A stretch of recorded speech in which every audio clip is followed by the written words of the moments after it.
ইসরায়েলের রাজনৈতিক আকাশে এখন নতুন এক ঝড়ের পূর্বাভাস, আর সেই ঝড়ের কেন্দ্রে দাঁড়িয়ে আছেন দেশটির সাবেক সামরিক প্রধান গাদি আইজেনকোট।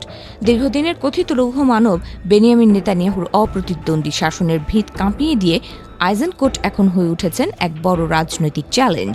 একদিকে দুর্নীতির অভিযোগে জর্জরিত নেতানিয়াহুর রক্ষণশীল শাসন, আর অন্যদিকে যুদ্ধের ময়দান থেকে উঠে আসা একজন আপোষহীন নিরাপত্তা বিশেষজ্ঞ।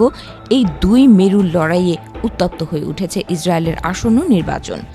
মরক্কো থেকে আসা ইহুদি অভিবাসী পরিবারে জন্ম নেওয়া গাদি আইজেনকোট প্রায় 4 দশক ধরে ইসরায়েলি সামরিক বাহিনীর সেবায় নিজেকে নিয়োজিত রেখেছিলেন। 2015 সাল থেকে 2019 সাল পর্যন্ত তিনি ইসরায়েলের ডিফেন্স ফোর্সেসের চিফ অব স্টাফ হিসেবে দায়িত্ব পালন করেন, যা তাকে দেশটির নিরাপত্তার কাঠামোর অন্যতম নীতি নির্ধারকে পরিণত করে। রাজনীতিতে আসার পর তিনি নেতানিয়াহুর যুদ্ধকালীন মন্ত্রিসভায় যোগ দিয়েছিলেন, কিন্তু গাজার যুদ্ধ নিয়ে মতপার্থক্য এবং সরকারের কৌশলহীনতার অভিযোগে শেষ পর্যন্ত সেই পদ থেকে পদত্যাগ করেন তিনি।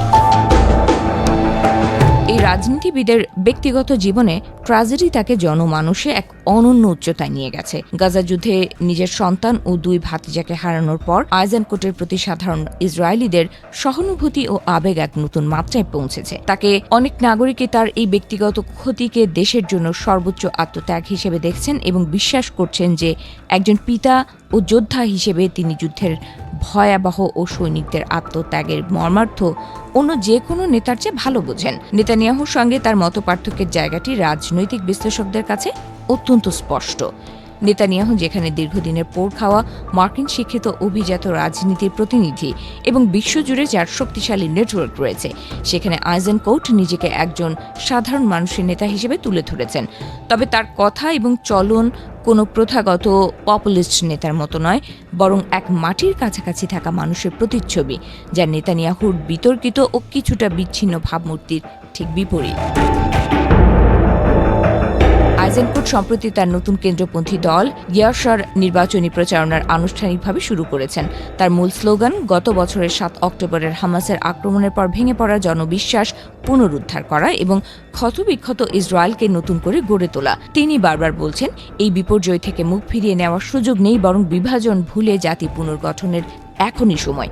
তবে আইজেনকোটের উত্থান মানেই যে ইসরায়েলের নীতিতে কোনো নরম সুর আসবে এমনটি ভাবার কারণ নেই। নিরাপত্তা প্রশ্নে তিনি অত্যন্ত কঠোর এবং ফিলিস্তিনি রাষ্ট্র গঠনের দাবিকেও তিনি অসার বলে উড়িয়ে দিয়েছেন।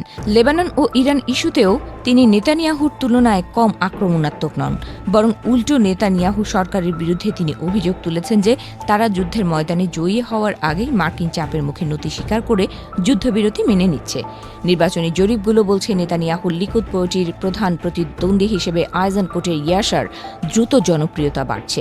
যদিও অক্টোবরে অনুষ্ঠেয় নির্বাচনে একক সংখ্যাগরিষ্ঠতা পাওয়ার সম্ভাবনা কম, তবুও রাজনৈতিক বিশ্লেষকরা মনে করছেন একক বৃহত্তম দল হয়েও হয়তো সরকার গঠনের মতো পর্যাপ্ত আসন পাবে না নেতানিয়াহুর দল। এখানেই আইজেনকোটের সুযোগ। তিনি হয়তো বামপন্থী থেকে শুরু করে মধ্যপন্থী এবং আরব দলগুলোর সমর্থন নিয়ে এক অভাবনীয় জোট সরকার গড়ে তুলতে পারেন।